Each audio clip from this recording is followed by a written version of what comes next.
सभी को मेरा नमस्कार और प्रेमियों को जय सच्चिदानंद। तो आज हम स्वयं की आवाज बुक में अध्याय 10 में परमात्मा को अपनाओ इसमें टॉपिक जानेंगे। कृतज्ञता के लिए प्रार्थना करें। तो इस बारे में प्रेम रावत जी ने क्या लिखा उसे पढ़ेंगे, सुनेंगे और समझेंगे। तो स्टार्ट होता है यहाँ से। इस अध्याय की शुरुआत मैंने जो चुटकुला सुनाया वह उन तनाव को उजागर करता है जो तब हो सकते हैं जब विश्वास का सामना रोजमर्रा की जिंदगी से होता है।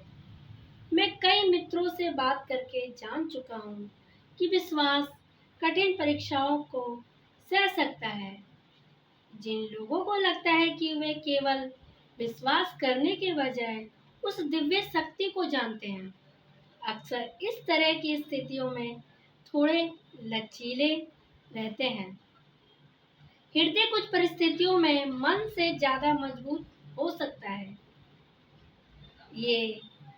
मैं ये भी अच्छी तरह से समझता हूँ कि मुश्किल परिस्थितियों में के आने पर लोग ईश्वर से प्रार्थना क्यों करते हैं।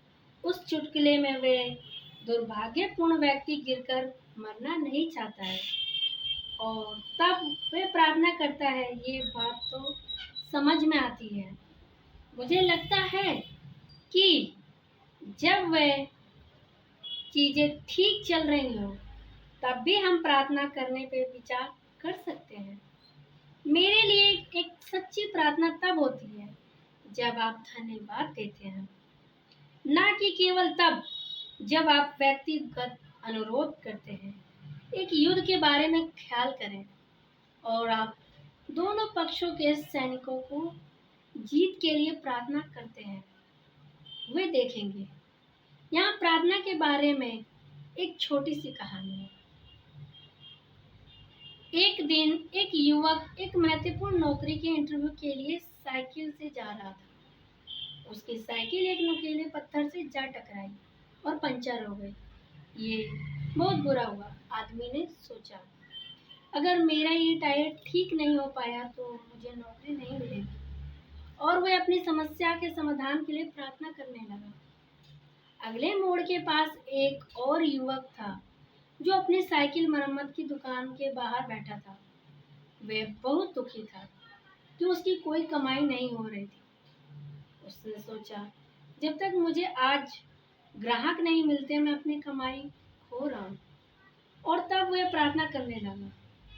आप देखिए, एक व्यक्ति का दुर्भाग्य दूसरे व्यक्ति की प्रार्थना का उत्तर हो सकता है, लेकिन प्रार्थना का गहरा और अधिक शक्तिशाली रूप तब होता है जब हम केवल जो हैं उसके लिए धन्यवाद देते हैं, ना कि जो हो सकता है उसके लिए धन्यवाद। मेरे अनुभव में आपको आभार की प्रार्थनाओं का जवाब हमेशा मिलता है जब हम इस जीवन के लिए दिल से धन्यवाद देते हैं जो हमें दिया गया है।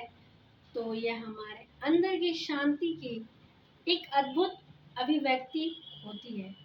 हमारे हृदय की आवाज जीवन में जो कुछ भी अच्छा और सही है उसकी सराहना करते हुए कृतज्ञता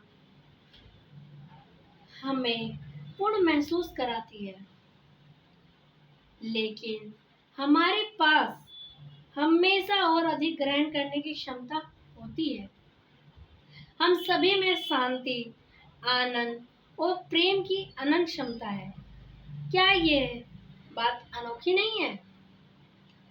18वीं शताब्दी के संत स्वामी ब्रह्मानंद जी का एक सुंदर गीत है जो आभार की भावना को व्यक्त करता है। अपने परमात्मा के लिए वे ये शब्द गाते हैं, कामिल काम कमाल किया, तैने ख्याल से खेल बनाए दिया। नहीं कागज कलम जरूरत है, बिन रंग बनी सब मूरत है। इन मूरत में एक सूरत है, तने एक अनेक लखाए दिया। जल बूंद को लेकर दे रची, सुर दानव मानव जीव जुदा। सबके घट अंदर मंदिर में, तने आप मुकाम जमाए दिया। कोई पार वार आधार बिना, सब विश्व चराचर धार है।